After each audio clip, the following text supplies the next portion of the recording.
समय सार के जीवाधिकार ग्रंथ में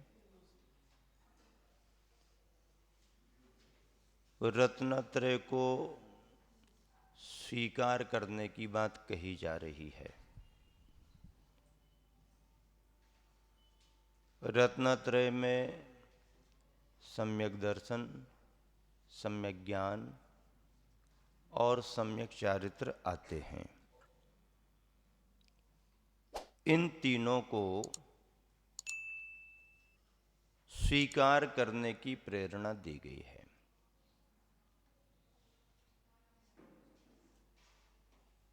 दो गाथाएं एक साथ हैं, पहले उच्चारण करेंगे और उसकी व्याख्या होगी। जह नाम को भी पुरुषो रायानम जाने दून सदहदी,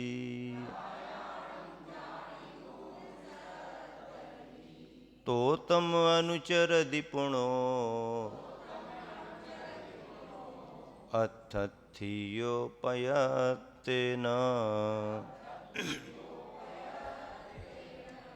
जह नाम को भी पुरुषो रायानम जाने दून सदहदी, तो तम अनुचर दिपुणो अतथियोपयतेन।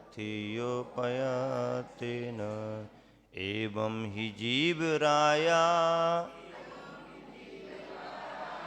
न दब्बो तह यसदहे दब्बो,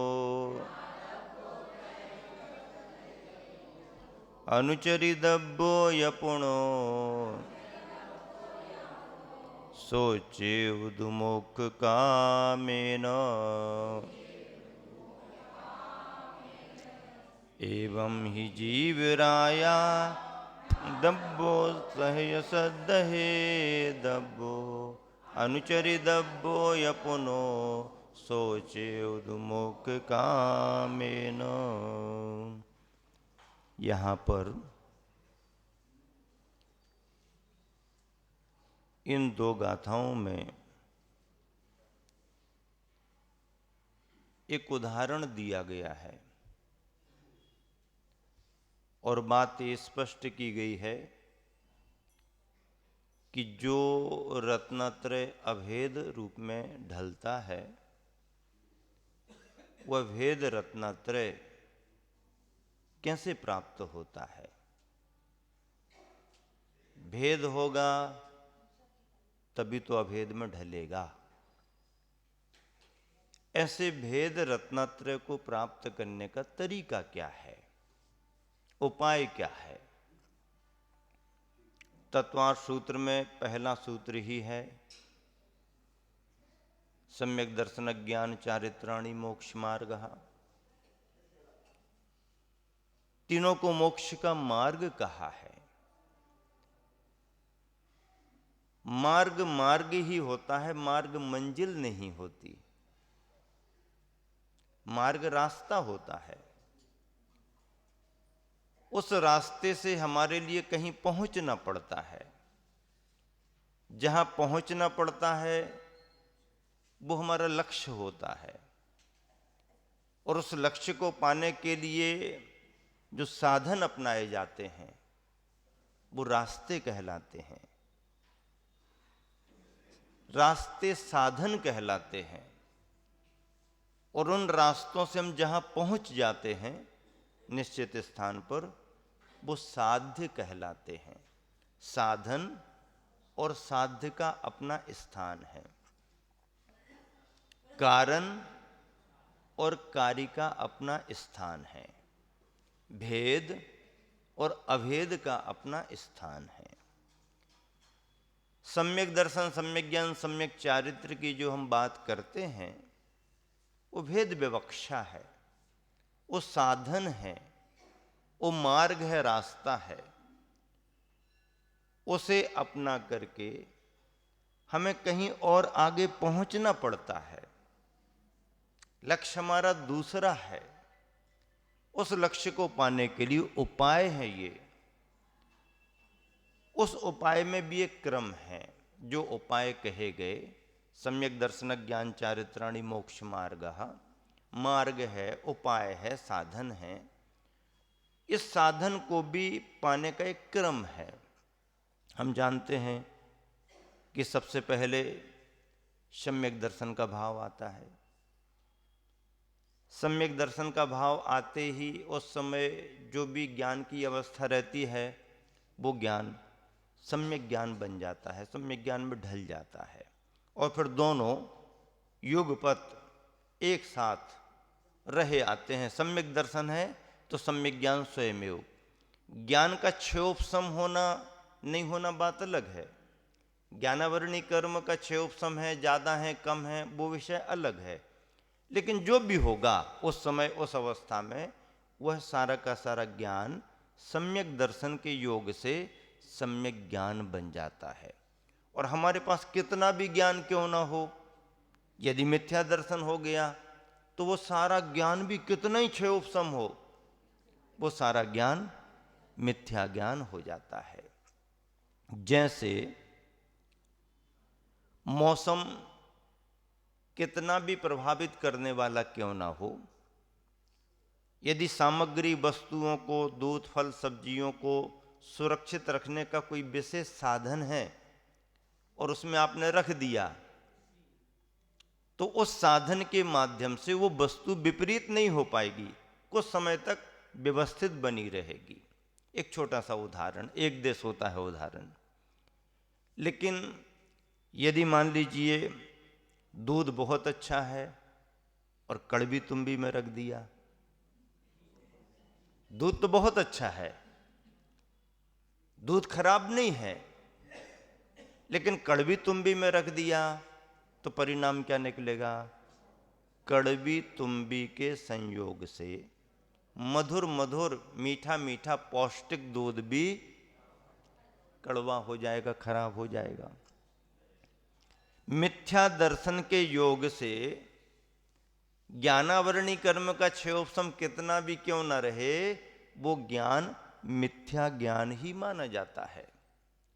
इंद्रभूति को ज्ञान की कोई कमी थोड़ी थी।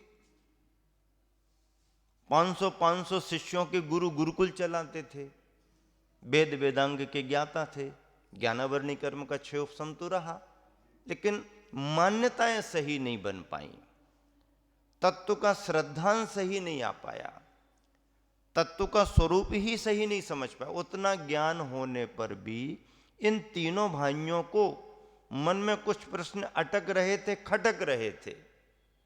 जीव है कि नहीं है? अब जीव है कि नहीं है, यही प्रश्न यदि किसी के मन में उठ रहा हो और इसका निर्णय उसके पास सही ना हो, तो कितना भी ज्ञान फिर क्यों ना हो, मूल तत्व में ही भूल है, उसके मूल तत्व का ही उसको निर्णय नहीं हुआ। तीनों भाइयों में किसी को कोई शंकाएं थीं, किसी को कोई शंकाएं थीं, किसी को कोई शंकाएं थीं। तीनों को ज्ञान बहुत था और तीनों अलग अलग 500 शिष्यों का अपना अपना गुरुकुल भी चलाते थे। लेकिन तत्व का यथार्थ ज्ञान न होने के कारण उनका वह ज्ञानावरणी कर्म के क्षयोपशम से होने वाला ज्ञान भी मिथ्या ज्ञान ही माना गया। और जब तीनों भाइयों का महावीर भगवान के समोसरण में पहुंचने का योग बना, मानस स्तंभ को देखा, परिणामों में निर्मलता आई, सरलता आई, बीतरागता का बोध हुआ। और जैसे ही उनको बीतरागता का बोध हुआ और तत्व के बारे में उनको यथार्थ जैसे जैसे प्रतीति होने लगी, ओहो प्रशांत रूपाय दिगंबराय। पहले तो प्रशांत रूप दिगंबर का कोई मतलब ही नहीं था, और जैसे जैसे उनको प्रशांत रूपाय दिगंबराय देवादि देवाय नमो जिनाय का भाव आया, तो ज्ञान तो था ही। तो सम्यक दर्शन की भूमिका बनते ही उनका वह सारा ज्ञान तुरंत ही सम्यक ज्ञान में बदल गया। ज्ञान तो ज्ञान ही होता है। ज्ञानावरणी कर्म का क्षयोपशम तो ज्ञानावरणी का कर्म का क्षयोपशम ही है। सम्यक और मिथ्या तो सम्यक दर्शन मिथ्या दर्शन के योग से बनते हैं। तत्व की यथार्थ प्रतीति हुई सम्यक ज्ञान सम्यक दर्शन के साथ, और यथार्थ प्रतीति नहीं है, यथार्थ श्रद्धा नहीं है, यथार्थ समझ नहीं है, तो ये ज्ञान मिथ्या ज्ञान माना जाता है। ऐसे अपने श्रद्धान को सम्यक श्रद्धान बनाने के लिए, ज्ञान को सम्यक ज्ञान में परिणमित कराने के लिए और जीवन में चारित्र जुड़े, इसके लिए क्या करना? 2 गाथाओं का अन्वय व्याख्या उसकी टीका के माध्यम से आगे बढ़ेगी। जह नाम जैसे को भी कोई, जैसे कोई भी अर्थथियो पुरुषो, अर्थ का अर्थी, धन का प्रयोजन रखने वाला, धन का इच्छुक पुरुष, जिसका प्रयोजन क्या है? कुछ व्यवस्था बन जाए। अभी कुछ नहीं है, फटे हाल है, पर कहीं से कोई जुगाड़ जम जाए, कोई व्यवस्था बन जाए। तो ऐसा कोई पुरुष जो धन का इच्छुक है, धन जिसके प्रयोजन में है, कहीं भी जाकर के क्या करता है? रायानम जानी दूनो।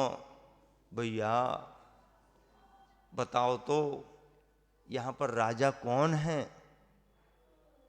कौन है यहां पर राजा? मुखिया कौन है? राजा को छत्र चंवर आदि राज चिन्हों से जानी दूने जानकर सद्दहदी श्रद्धा करता है। श्रद्धा करता है यानी एक तरह से पक्का करता है, देख करके निश्चय करता है। सामान्य व्यक्ति निकल रहे हों, अरे भाई ये तो राहगीर चलने फिरने वाले, इनसे अपना काम नहीं बनेगा।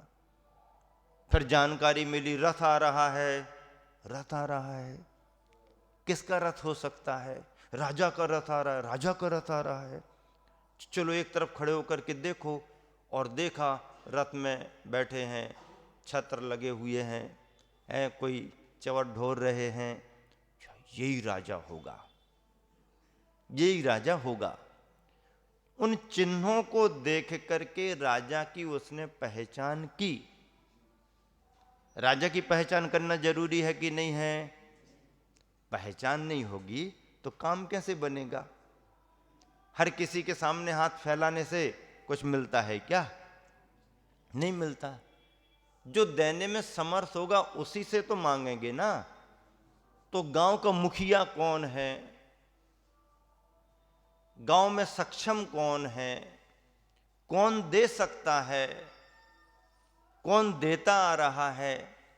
ये सब पूछताछ करके कोई अपरिचित आदमी किसी नगर में अपना काम बनाने के लिए इस तरह की पूछताछ करता है, जानकारी लेता है और नगर के मुखिया के पास जाता है, राजा के पास जाता है। तो पहले तो उस पर भरोसा करना पड़ेगा। मान लो भरोसा ही नहीं होगा आपका तो काम कैसे बनेगा? अब भरोसा करना है तो भरोसे करने के लिए थोड़ी सी जानकारी भी तो लेना पड़ेगी। किस पर भरोसा करें, कौन भरोसे लायक है? तो जानकारी लेना और जानकारी लेकर के फिर उस पर भरोसा करना, विश्वास करना। जानकारी ले ली और हमारा भरोसा नहीं जम रहा। अब जब भरोसा विश्वास ही नहीं है तो फिर काम कैसे बनेगा? तो उस पर विश्वास करना, श्रद्धान करना, पुनो तो और उसके बाद तम उसको प्रयत्न प्रयत्न पूर्वक, मेहनत करके, प्रयत्न पूर्वक अनुचरदी, उसकी क्या करना? सेवा करना। उसे भी भरोसा जमना चाहिए कि ये भरोसे का आदमी है। सेवा करना। एवं ही इसी प्रकार, अब देखो 3 बातें हो गई, उदाहरण स्पष्ट हो गया। कोई भी व्यक्ति जिसका प्रयोजन है कि कुछ हमारी व्यवस्था जमे, कुछ पैसा वगैरह हमको मिल जाए, तो किसी भी नगर में जाकर के वो क्या करता है? सबसे पहले तो 2-4-10 लोगों से पूछेगा, भैया किसके पास जाने से हमारा काम बन जाएगा? कौन है यहाँ का मुखिया? भैया कोई राजा हो तो बताओ उसका नाम, क्योंकि उसके दरबार में जाने से ही हमारा काम बनेगा। तो पहले वह पूछताछ करके जानकारी लेकर के फिर ये राजा है, ये राजा है, तो फिर उस पर विश्वास करता है। भैया आपने कहा है बराबर यही होगा, सही है, मैं तो उनके पास जाऊंगा ही जाऊंगा, क्योंकि हमें अपना काम बनाना है। जानकारी लेना एक सामान्य बात है। जानकारी लेने का मतलब ये नहीं समझना कि पहले बहुत सारा ज्ञान कर लें हम, फिर उसके बाद में भरोसा यानी श्रद्धान करेंगे। नहीं, श्रद्धान तो आपका जिस समय होगा उसी समय आपको ज्ञान हो जाएगा, उसी समय ज्ञान हो जाएगा। लेकिन किस पर भरोसा करना है, किस पर भरोसा नहीं करना है, इतनी जानकारी तो आपको पहले ही रखना पड़ेगी। इतनी जानकारी तो आपको पहले लेना पड़ेगी कि किसके पास में जाना है, कौन हमारा काम बना देगा। तो ये उदाहरण, एवं ही जीव राया, एवं ही मोक्ष कामे न मोक्ष के इच्छुक को जीव राया, जीव रूपी राजा का नादब्बो ज्ञान करना चाहिए। तय तथा सद्दहे दब्बो श्रद्धान करना चाहिए। पुनोया और फिर सो चेवदु उसी का अनुचरी दब्बो अनुचरण अनुभव अनुकरण करना चाहिए। अर्थ, जैसे कोई भी धन की इच्छा वाला जीव पहले राजा को राजा जानकर उस पर भरोसा करता है, फिर प्रयत्न पूर्वक तदनुकूल आचरण करके उससे धन प्राप्त करता है, उसी प्रकार मोक्षार्थी जीव को भी जीव रूपी राजा को जानकर उस पर भरोसा करते हुए प्रयत्न पूर्वक तदनुकूल आचरण करना चाहिए। उदाहरण से विषय स्पष्ट किया जा रहा। जीव को तो कहा राजा, क्या कहा? एवं ही जीव राया। देखो, जीव को राजा कहा है, छोटी मोटी बात नहीं कही, किसी के अंडर में रहने वाला नहीं है, वो स्वयं राजा बन करके रहेगा, राजा है ही। एवं ही जीव राया, इसी प्रकार तुम जीव रूपी राजा को नादब्बो, जानो तो पहचानो तो। जानो पहचानो का मतलब क्या? जीव रूपी राजा का आपको ज्ञान होना चाहिए। 6 द्रव्यों में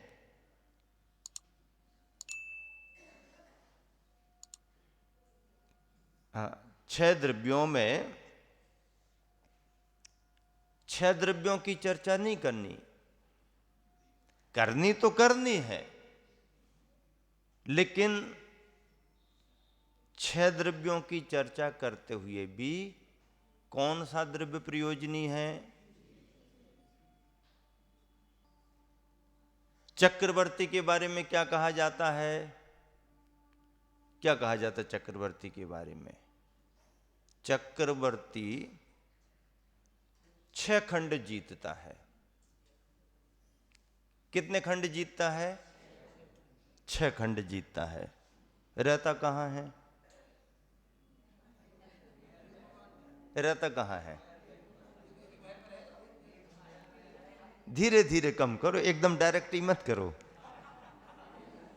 चक्रवर्ती 6 खंड जीतता है, लेकिन रहता तो आरी खंड में है। मिलेच्छ खंड जीतने को तो जाता है, रहने के लिए नहीं जाता। ऐसा नहीं कि वहां जीतते जीतते जरा अच्छा दिख रहा है, इंद्र को कह दो या पुण्य के योग से यहीं पर भवन बना दो, नहीं, जीतने के लिए तो जाता है, लेकिन रहता तो आर्य खंड में ही है, लौट करके वापस तो आर्य खंड में ही आता है। आर्य खंड में भी बड़ा आर्य खंड है, अयोध्या नगरी में आता है। अयोध्या नगरी भी बहुत बड़ी है, तो कहां रहेगा? अब नगरी तो नगरी है, सभी नगर निवासी भी हैं, मंत्रियों के भी स्थान हैं, ज्योतिषियों के स्थान होंगे, सभी के होंगे। रहेगा अपने महल में। उसका अपना महल भी कोई छोटा मोटा थोड़ी है। कितने फ्लैट का है? फ्लैट ही तो कहेंगे ना, अब खंड कहो चाहे फ्लैट कहो एक ही तो बात है। कितने खंड का? 84 खंड का। तो 84 खंड का महल है, तो सभी खंडों में थोड़ी रह पाता। राष्ट्रपति को इतने सारे रूम सब राष्ट्रपति भवन में है, तब सभी में थोड़ी रहेगा। वो तो सिक्योरिटी के हिसाब से जो सुनिश्चित हो गया, यहां रहना यहां रहना यहां रहना रहेगा। चक्रवर्ती भी अपने महल के किसी एक खंड विशेष में, उस खंड में भी बहुत ज्यादा रूम होंगे, कमरे होंगे, तो उसका एक कक्ष विशेष सुनिश्चित होगा, वहां पर वो रहता है। तो आचार्य महाराज कहते हैं कि इसी तरह से जानने के लिए तो 6 द्रव्य हैं, सो जानते रहो। लेकिन रहने के लिए कौन सा द्रव्य है तुम्हारा? हाँ, 5 को छोड़। जानने के लिए तो ठीक है, धर्म को जानो, अधर्म को जानो, पुद्गल को जानो, आकाश को जानो, काल को जानो, सबको जानो, जानने में कोई दिक्कत नहीं। जितना भी ज्ञेय पदार्थ है सृष्टि में, वह सभी ज्ञान का विषय बनता है। ज्ञान का विषय बने, कोई दिक्कत नहीं। लेकिन रहना कहां है? तय तो करो, कहां रहना है? अपने में रहना है। अपने का मतलब है जीव द्रव्य में रहना है। जीव द्रव्य भी बहुत हैं, तो दूसरे के उसमें जाकर के फ्लैट में जाके नहीं रहना। तुम्हारी डिजाइन अच्छी दिख रही हमको, अब हम यहीं रहेंगे, तुम खाली करो। नहीं नहीं, अतिक्रमण नहीं करना। अतिक्रमण करोगे तो गड़बड़ हो जाएगा। जो तुम्हारा है उसमें रहो। दूसरे की जगह में रहना अतिक्रमण माना जाता है, और अतिक्रमण यदि कोई करता है तो फिर आचार्य महाराज कहते हैं उसको प्रतिक्रमण जरूर करना पड़ेगा।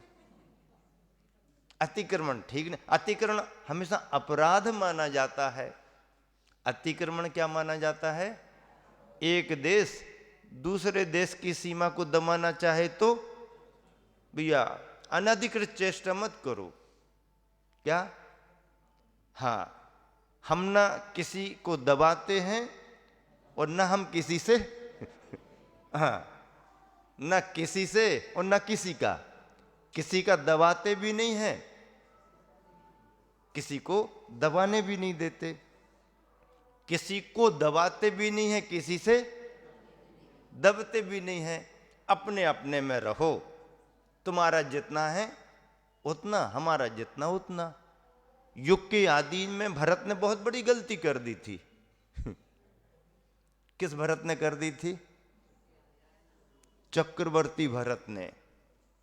पिताजी ने दिया, बड़े को बड़े के हिसाब से दे दिया, छोटे को छोटे के हिसाब से दे दिया। जब छोटे के हिसाब से थोड़ा सा मिला तो बाहुबली ने नहीं कहा कि हमको और ज्यादा दो, बराबर बराबर दो, ये भी नहीं कहा। जो दे दिया पिताजी ने, ठीक है। चाहते बाहुबली तो कह देते कि नहीं, अयोध्या को ही आदि आदि करो हमको पोधनपुर क्यों भेज रहे? नहीं, जहां पर हम रहे हैं, जहां पर खेले हैं, उसी को आधा आधा हिस्सा करो। हम पोदनपुर क्यों जाएं, कह सकते थे, लेकिन बाहुबली ने नहीं, जो पिताजी ने दिया उन्हें पोदनपुर का राजा बना दिया, इन्हें अयोध्या का बना दिया। ठीक है, अब जब बड़े हो गए भरत और चक्ररत्न आ गया और घूम घाम करके जब अयोध्या में नहीं जा रहा तो मालूम चल गया क्यों नहीं जा रहा। तो क्यों नहीं जा रहा तो कहानी शुरू हो गई। अपना अपना समारोह, कहीं किसी को दिक्कत नहीं। हमारा बड़ा कब कहलाएगा, जब तुम्हारा भी मिलेगा। तो फिर शुरू में ही तो गलत हो गया ना। अब मंगलाचरण ही गलत हो गया तो बाकी व्याख्या और पुराण में तो लड़ने झगड़ने वाले हर जगह मिलेंगे। हाँ, और उदाहरण उनका देंगे, वो भी तो लड़े थे ना, हम कोई नए काम थोड़ी कर रहे हैं, वो भी लड़े। ये लड़ने झगड़ने वाले लड़ते झगड़ते अपने मन से हैं, लेकिन उदाहरण दूसरे का दे देते हैं। वो भी तो लड़े थे, झगड़े थे, हमने लड़ाई कर ली तो क्या हो गया। अच्छी बात है, वो भी लड़े झगड़े थे, तुमने लड़ झगड़ लिया, कोई बात नहीं। लड़ने झगड़ने के बाद उनने दीक्षा ली थी, तुम दीक्षा क्यों नहीं ले रहे हैं? अभी फैसला नहीं हुआ है, इनका कहना फैसला नहीं हुआ, बिहार किसकी जीत किसकी, फैसला नहीं हुआ इसलिए अभी कुछ नहीं। नहीं, ऐसा नहीं, ऐसा इसलिए नहीं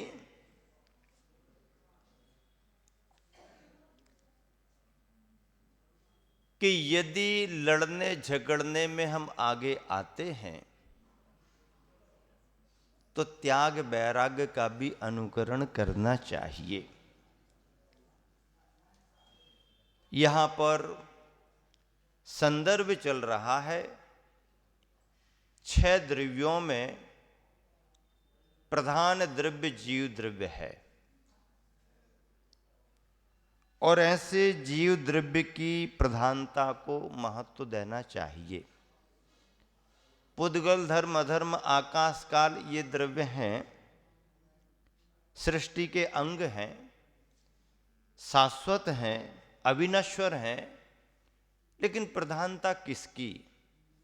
जो जानता है, देखता है, ऐसे जीव द्रव्य की प्रधानता है। आचार्य प्रवर यहां पर कह रहे हैं, इसीलिए पहले जीव रूपी राजा को पहचानो। शुद्ध जीव राजो नादब्बो निर्विकार स्वसंवेदन ज्ञानेन ज्ञातव्यः। हाँ, निर्विकार स्वसंवेदन रूप उस जीव रूपी राजा को पहचानो, उसके स्वरूप को पहचानो। आप उसका संवेदन कर पा रहे कि नहीं कर पा रहे ये बात अलग है, पर जीव शुद्ध स्वरूपी है। जीव के शुद्ध स्वरूप में कर्म, नौकर्म और किसी तरह के भी राग द्वेष का संबंध नहीं। ये जीव का वास्तविक शुद्ध स्वरूप है। जीव के शुद्ध स्वरूप में भाव कर्म के रूप में राग द्वेष का भी संबंध नहीं। द्रव्य कर्म के रूप में ज्ञानावरणादि कर्मों का भी संबंध नहीं, और शरीर आदि नौकर्म का तो संबंध है ही नहीं। किसमें? जीव के शुद्ध स्वरूप में। लेकिन जो जीव संसार अवस्था में 4 गतियों में परिभ्रमण कर रहा है, परिनमन कर रहा है, वह अवस्था जीव की अशुद्ध अवस्था है। जीव अपने शुद्ध स्वभाव में परिणमन संसार अवस्था में नहीं करता। शुद्ध अवस्था को प्राप्त कर सकता है, ये बात अलग है, पर अभी अशुद्ध अवस्था में परिणमन कर रहा है। परिणमन तो अशुद्ध अवस्था का है, पर उस अशुद्ध अवस्था में भी हमें अपना श्रद्धांत तो जीव के स्वरूप में शुद्धता का बनाना पड़ेगा। जो आकार प्रकार दिखाई दे रहे हैं ये जीव का स्वरूप नहीं है, ये श्रद्धान बनाना पड़ेगा। ये जीव की संसार अवस्थाएं हैं और जीव शुद्धता में संसार की सभी अवस्थाओं से परे है, निराकार है। उसका कोई ऐसा चार गतियों रूप आकार नहीं है। कर्म से जीव पृथक स्वरूपी है, ये बात अलग है कि अभी संसार दशा में कर्म से बंधा हुआ है। ऐसे जीव रूपी राजा को पहचानो, निर्विकार स्वसंवेदन ज्ञानेन ज्ञातव्यः तह्य तथैव सद्दहेदब्बो अयम ये वो नित्यानंदैक स्वभावो रागादि रहता शुद्धात्मा इति निश्चेतव्यः। और नित्यानंद एक स्वभाव रूपी रागादि से रहित शुद्धात्मा है, ऐसा उसका निश्चय करो, उसका निर्णय करो। फिर उसी के अनुसार अनुचरितव्यो अनुचरितव्यश्च निर्विकल्प समाधि नाम अनुभवनीय। अनुचरितव्य का मतलब क्या? निर्विकल्प समाधि को प्राप्त करते हुए उसका अनुभव करो। ये सिद्धांत की बात है। उदाहरण की बात केवल इतनी पकड़ना कि जैसे कोई धनहीन व्यक्ति धन की अपेक्षा रख करके किसी अपरिचित नगर में जाता है तो सबसे पहले वह वहां पर यह जानकारी लेता है किस नगर का प्रधान कौन है, मुखिया कौन है, क्योंकि उसे अपना काम बनाना है। जानकारी ले लेता है, नाम मिल जाता है, इस नगर का प्रधान ये है, राजा ये है। तो जानकारी लेकर के उस पर भरोसा पहले करता है। यदि वह उस पर भरोसा विश्वास नहीं करे तो काम उसका कैसे बनेगा? कहीं पर भी हो, बिना भरोसे के काम होता नहीं, बिना श्रद्धा के काम होता नहीं। मैं बार बार कहा करता हूं कि श्रद्धा के बिना कभी कोई कार्य संभव ही नहीं। श्रद्धा के बगैर, विश्वास के बगैर कभी कोई कार्य संभव ही नहीं। और श्रद्धालु के लिए दुनिया का कोई भी कार्य असंभव नहीं। विश्वास, भरोसे से काम होता है। सेठ नौकर पर विश्वास करता है, नौकर सेठ पर विश्वास करता है, बड़ा अधिकारी छोटे अधिकारी पर विश्वास करता है, छोटे अधिकारी को बड़े पर विश्वास करके चलना पड़ता है, पिता पुत्र, पुत्र पिता, परिवार में सारा काम विश्वास से है। विश्वास पहला कदम है। जानकारी हमने ले ली और विश्वास नहीं जमा। मरीज का डॉक्टर पर विश्वास ना जमे, डॉक्टर मरीज पर भरोसा ना कर पाए, काम नहीं बनेगा। श्रद्धान विश्वास करना पड़ता है। सामान्य स्वरूप की जानकारी लेकर के उस पर भरोसा करना पड़ता है। फिर उसकी संपूर्ण विशेषताओं को जानना पड़ता है, संपूर्ण जानकारियां लेना पड़ती हैं, विस्तृत ज्ञान प्राप्त करना पड़ता है, उसका भरोसा करके फिर उसकी विशेषताओं को समझना पड़ता है। फिर जब अपना काम बनाना है तो उस प्रधान प्रमुख व्यक्ति के लिए हमें वह कैसे संतुष्ट होगा, वैसे उसकी सेवा करना पड़ती है, सहयोग करना पड़ता है। फिर वह हमारी सेवा से, सहयोग से प्रसन्न हो जाता है, और जब प्रसन्न हो जाता है तो फिर हमारा काम बना देता है।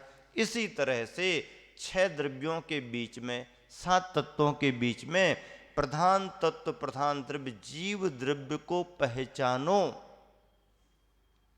और उसकी विशेषताओं का ज्ञान करके फिर अपने जीव रूपी राजा को प्रसन्न करने का उपाय करो। इससे क्या होगा? बाहर वाले को धन की प्राप्ति होती है तो मोक्ष कामेन तुम्हारे लिए, जो मोक्ष की इच्छा तुम्हारे मन में है, मोक्ष की प्राप्ति तुम्हारे लिए होगी।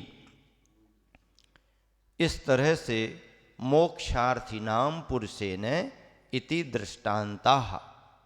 इदमत्र तात्पर्य, इस पूरे कथन का तात्पर्य ये है कि भेदाभेद रत्नत्रय भावना रूपियाः परमात्म चिंतयैव पूर्यते अस्माकं विशेषेण शुभाशुभ रूप विकल्प जालेन इति एवं भेदाभेद रत्नत्रय व्यवहार मुख्यतः गाथा द्वयम् द्वितीय स्थले गतम। दूसरे स्थल में ये 2 गाथाएं हो गई। गुरुवर आचार्य ने बहुत अच्छा पद्यानुवाद लिखा है। दोनों गाथाओं का पद्यानुवाद अपन पढ़ेंगे सभी लोग मिलकर के।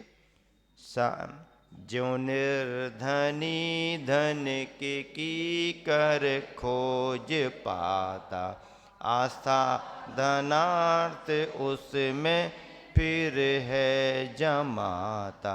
ले मात्र एक धुन बो धन की सदैवा, पश्चात सहर्ष उसकी करता सुसेवा। भाई इसी तरह आत्म गवेषणा हो, सदा समेत उसको फिर देखना हो। चारित्र भी तदनुसार सुधारना हो, ध्यातव्य मात्र मन में शिव कामना हो। बहुत सरल अर्थ है। आप सभी को शब्दों के माध्यम से दोनों गाथाओं का पद्यानुवाद में भाव प्राप्त हो गया है। समय आपका हो गया है। फूलों से मुस्कान है, मुख तेज सूर्य जैसा, शब्दों में कैसे होगा वर्णन, समता सागर जी मुनिराज का।